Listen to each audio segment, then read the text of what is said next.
everyone. Thanks so much for tuning in. I'm Tinisha Spain, your host for Mid-American Gardener, and this is yet another episode of Mag at Home, as we've been calling it, as we shelter in place. So we've been showing you some of our throwback episodes and things that we have been recording outside of the studio, some fun things that we've been doing. And today's not going to be any different. We shot this episode entirely at the home of the previous host of Mid-American Gardener. Many of you know and love her, Dianne Noland. She invited us to her home.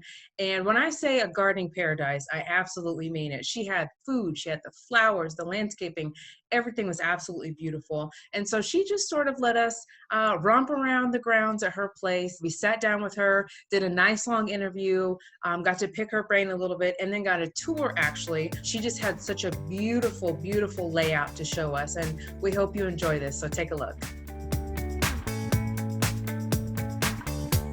Hi, I'm Tinisha Shade Spain, your host for Mid-American Gardener, and today you are in for a treat because we are doing a special edition of Mid-American Gardener on the road, and you're going to immediately recognize who our guest is today. And so let's get right to it. We are joined by the one and only, the original Dianne Noland, host of the show. Hi, Tinisha. So we are at your beautiful home. Thank and you. I know we're going to get to the tour a little bit later, and I can't wait for you guys to see it. But so let's just talk about this slice of heaven that you've got out here. This is amazing. I would never leave my house. You know, it is difficult. And so I do teach at the University of Illinois, but as much as I can, I like to come home and garden. And I call it gardening. It's actually landscaping and Sure. everything else, but I call it, I want to be in the garden. In the garden. So I enjoy it. It's just what I like to do, Awesome. what we like to do. Exactly, exactly. So for those of you who may not know, this lady right here kicked the show off in what year? Well, I was on the panel Okay. in 1992, the first show, May of Wow. 1992, with Jack Kelly, who was the original host who started local programming and gardening Wow. for us. 1992. Some of our crew weren't even born. I know, let's not talk about it. Yeah. I was here, but some of them were not here. So, what were those years like? Tell me about some of your favorite memories from the early years of the show. Well, it started exactly the same with the three people on the panel, and Jack Kelly was quite an interesting person, and he had, at some time, he had a naming contest for the mole on the set because we got so many mole questions. So I think Moliere might have won, maybe Yeah. Holy Moly, I don't remember, but he was quite a showman, and it was very interesting. And so then I was on about every month, but with the years, then more people joined as resource specialists on the panel. Sure. But it was fun. And then he went to become vice president of a PBS station. And so after 7 years, then I auditioned, two of us auditioned to be the host. And I didn't know that. I mean, I had been on television since 1981, a little stint at WCIA with the U of I extension, but I had not done it. But I auditioned, and it was the longest half hour. I bet. Actually, 26 minutes of my life. I didn't know the cues. I didn't know when to start, or I knew when to start, but not when to stop. Sure. And that's important. That is important, sort of a big deal. But from there, I got the hosting show in May of 1989 or 90. Anyway, whenever it was. But I was hosting for 18 years then. Wow. Now, this is going to be, with 18 years and with as much love you have for gardening, this might be a hard question, but do you have any favorite moments? Let's see. I always like the Christmas shows because people bring in beautiful props. I really like when people did the show and tell Yes. or show and share. I really like when they would bring things in and do it. But I did like going to gardens. We did go to some of our viewers' gardens, and that was really fun. And we've taken some trips, which I enjoyed doing that. P. Allen Smith and Missouri Botanical Garden with the crew, and we would. So I can't give you one. Can't narrow it down. I really like learning about plants and learning from others who are specialists in their area. Did you see the monarch butterfly go through? A little That was fun. cameo. We didn't plan that. That just sort of happened. So tell me a little bit more about how you, I just want to know a little bit more about how you got so deeply rooted into the show. What brought you to the show?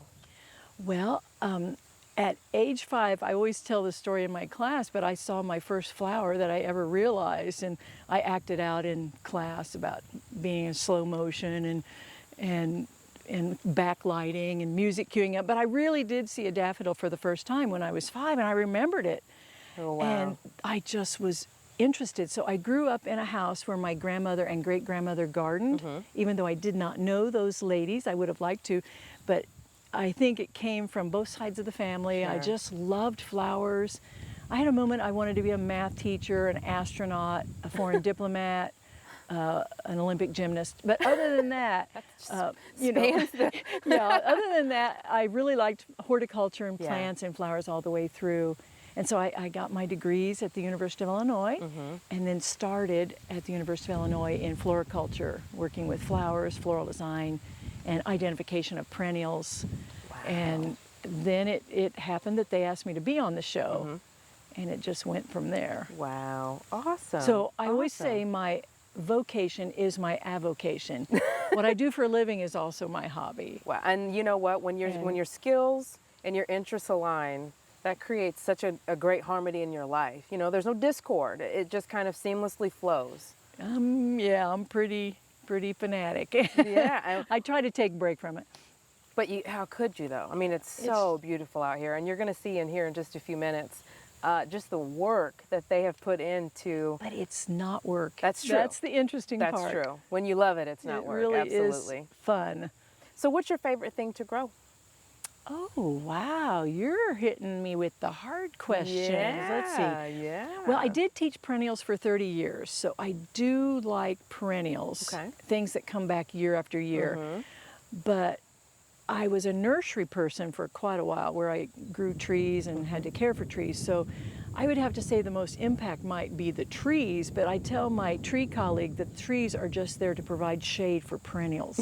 There you go. And lawn is to make it so it's not muddy walking up to your perennials. There you go. It's all about the perennials. And annuals accent perennials when they're, you know, perennials are tricky because they have times of looking great, like in a play.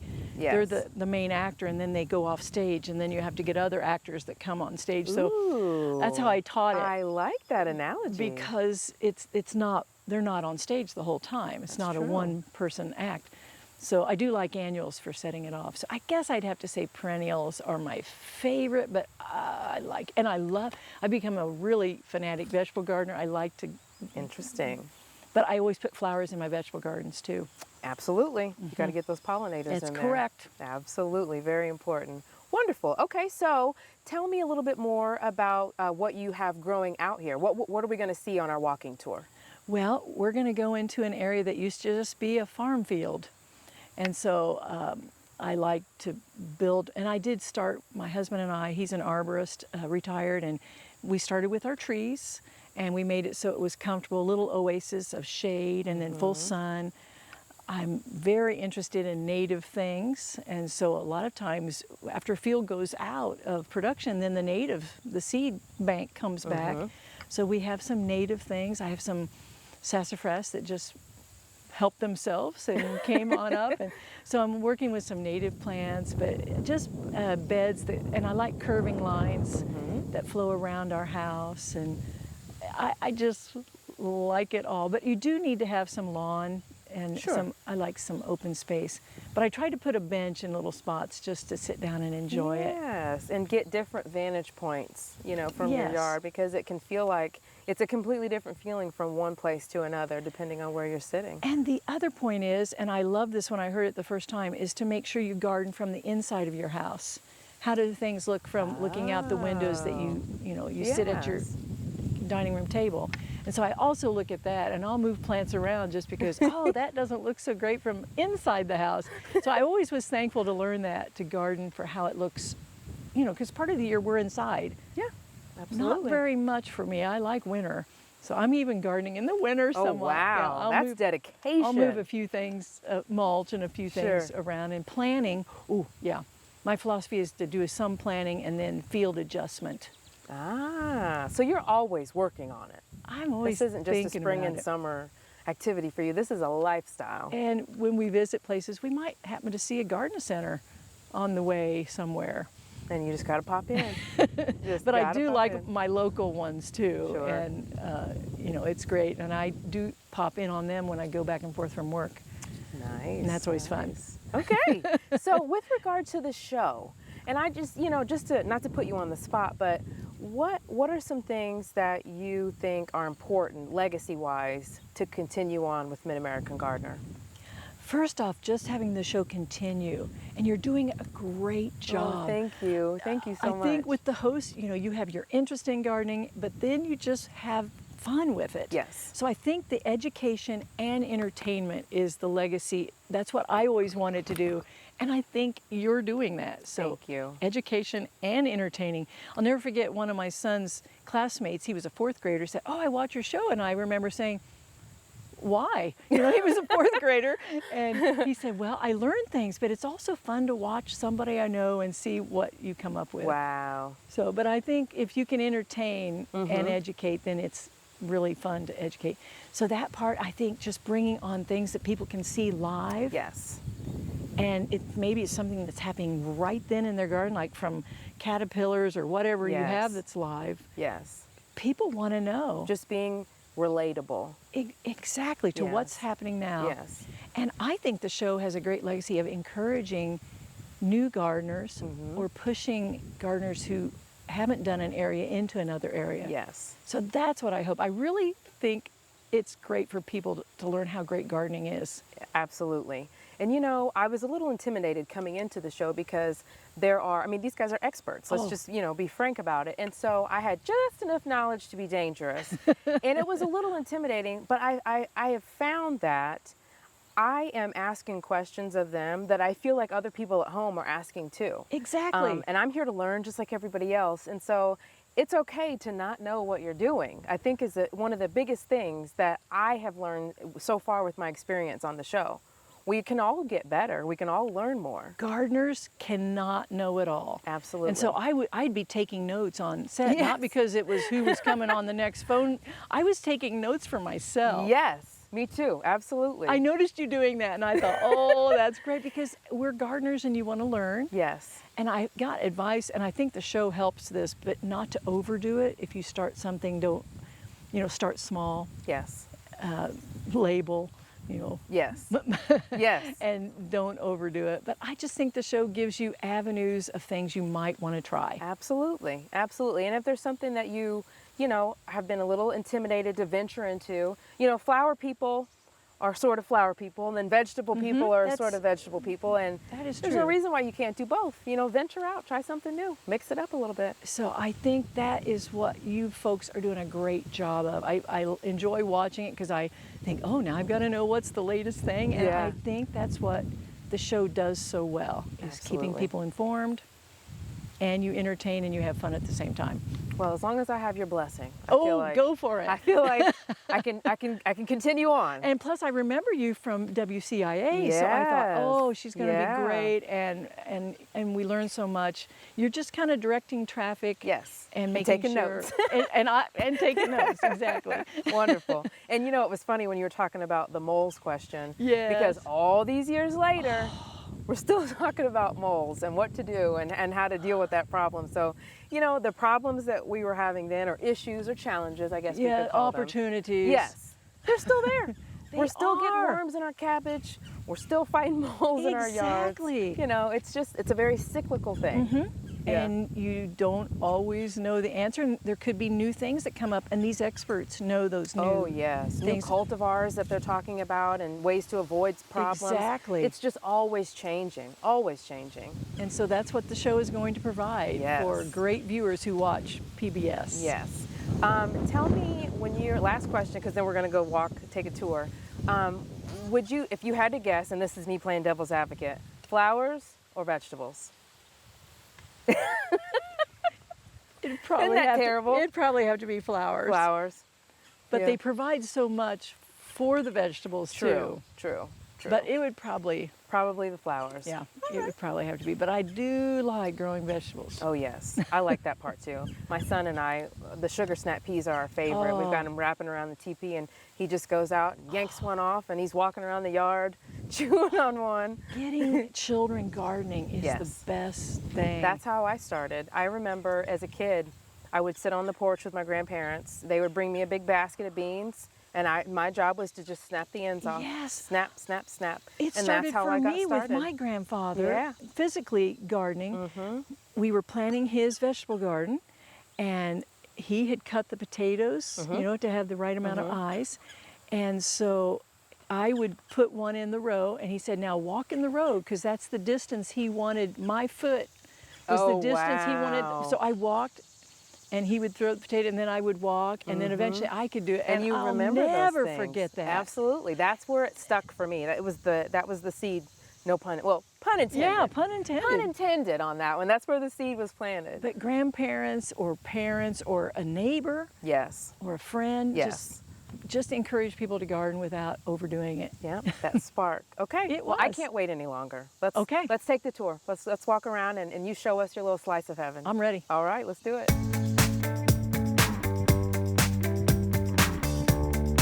As promised, we are up and out of our seats and ready to begin the tour of Dianne's yard. So, show us around. Now, you mentioned in our interview that you like windy, bendy kind of lines. Yes. So, we're going to start on one of these paths, and you just give us the tour. Okay. Well, we started this in an open, flat field, and so we made a little bit of topography and outlined curving beds around our house and started with the trees. So this magnolia, star magnolia, is the first two that we used to frame our house, and then put lots of ground cover around it. I talked about how I like perennials. Yes. And so here's one that's kind of unique and just starting to flower. This is turtle head. It comes in this pinkish and also in white. Oh, when those open up, I bet that is just... It is really, the one that is fully open is that one. It's just, you know, barely open, but it keeps that really interesting shape. And just a minute ago, we saw hummingbirds. Yes. The hummingbirds come to They got in Turtlehead. kind of a scuffle. Yes, they both wanted to be hanging out. So now, Tanisha, let's walk up here. This is an area I just wanted to put a few more, I guess, rocks and flagstone path and seed them because they work so well. Nice ground cover. If you wonder why I planted this in the path, I didn't. So the flowering tobacco just likes being there.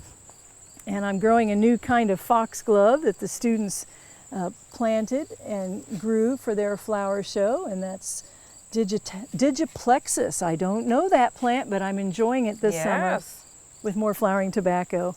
So you did a lot of coordination. You know, this wasn't just a haphazard throw seeds and see what happens. You did some really intense planning here. Well, let's put it this way.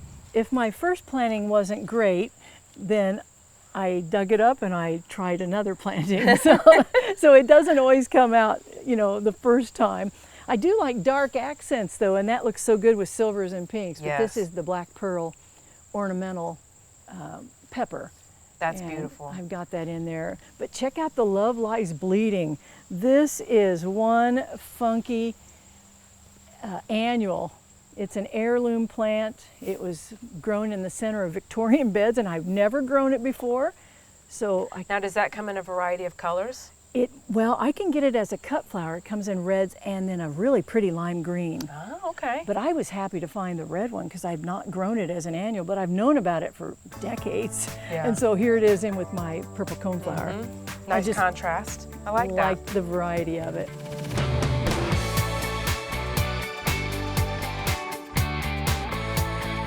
So Dianne, this is probably my favorite spot in the whole garden so far, the butterfly garden. Now, what were you inspired by here? I did want to attract butterflies and pollinators, but what happened is this was kind of a weedy garden that I wanted to make a new shrub border.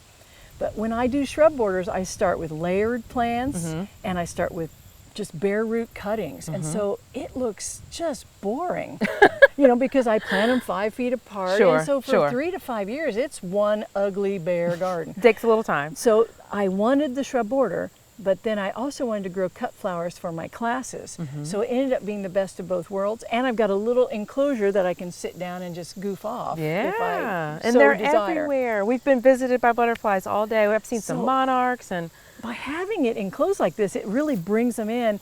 And the zinnias, this is a lot of mixed zinnias. Yes. And I just don't know which color I like the best. I really like that. They are gorgeous, very vibrant color, but I'll be using those in classes. The Cleome self-sowed from, I didn't plant those, but the ones I did plant that I'm really enjoying are the Mexican sunflowers. And it's such a good Illini orange color. And the monarchs going right there to them.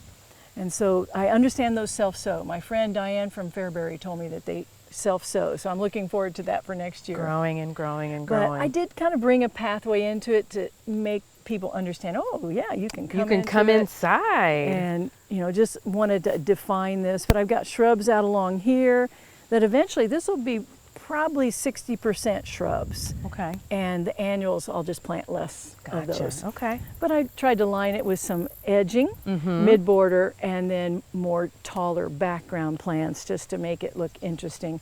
Now, as far as maintenance goes for this, is this particular garden or particular bed a lot of work, or does it sort of maintain itself? The bigger the annuals get, the less work it is because it smothers off the weeds. Yes. And so in the beginning, it was just continually weeding it because it had been not a cultivated garden for a while. But as soon as the zinnias started really growing, I haven't weeded that part in probably a month. Nice, very nice. So for somebody who's looking for long-term, lower maintenance, this is a great idea to get these established and get them going, and then they won't have to do so much weeding. And it attracts birds, it gives cover, it's just really pretty, but I wanted it to be attractive until it got to that stage. Very nice.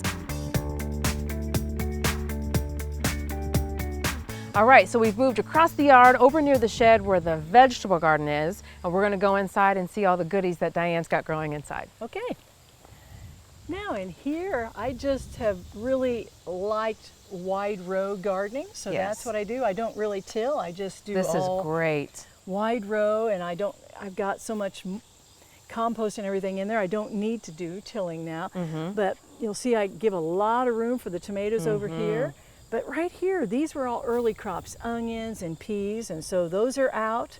And then fall crops are going in, plus I love nasturtiums, and so I always try to put flowers in. The zinnias of volunteer.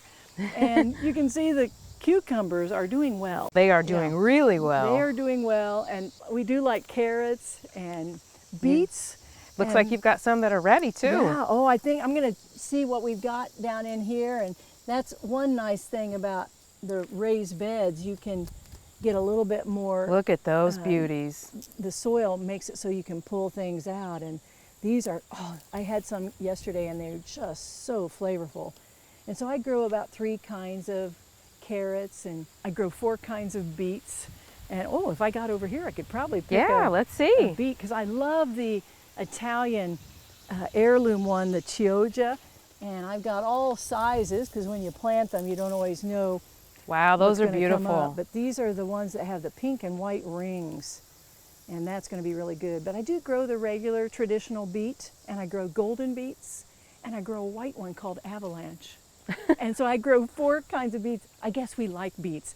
Now this is basil that comes up volunteer in here. Beans are near their end, but I do grow a lot of pole beans and hyacinth beans and lots of basil. You know, I also like that you are using your fencing to grow. A lot of people think, oh, and now I have to get this separate structure for my beans. No, you don't. No. If you've got fencing or something that you have laying around, use it. And the fence is on touching every bed, and so I just grow it on there. And the fence is to keep deer away.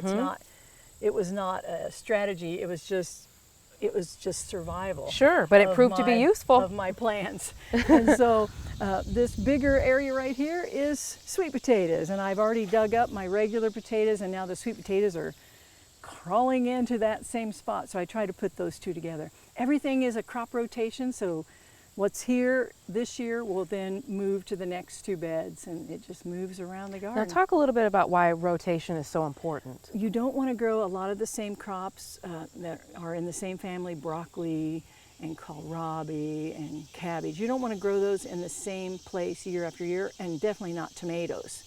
So you just move them, and you then, and also I don't put root crops after root crops. So you have peas after root crops. It's a little more complicated than that, but I did my research, and now I've got my rotation worked down so that you don't get the same insects year after year destroying your crops. You get enough insects as it is, you want to try to keep them. Well, this garden is absolutely beautiful, along with your flowers. It is just, this has been fantastic. So thank you so much. Thank you for opening up your home and your yard to us. We really appreciate it. And I learned a lot, and I hope you did too. So be sure to join us every Thursday at 7 o'clock for Mid-American Gardener.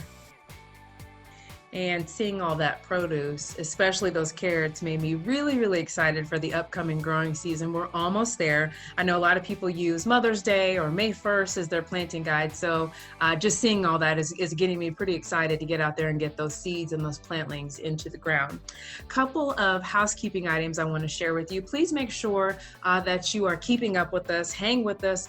We are trying to do our best to create great content, new content in these unprecedented times. So stick with us there. If you haven't caught our Facebook Lives, definitely check those out. You can check out some of the older ones if you go to our Facebook page, but be watching for new dates for us to go live on those with our panelists, and you can ask those questions live. It's worked out great. Folks are enjoying that, so we encourage you to participate in that. And finally, you can still always email us your questions, and we can still try to answer those when we do those Facebook Lives, and that is yourgarden@gmail.com. So again, thanks so much for your patience. Thanks for sticking with us. Again, we're going to keep trying to crank out that new content, keep you encouraged to get out there and garden as the weather changes, and we'll be back in the studio just as soon as we can. So thank you so much for watching. We'll see you next time.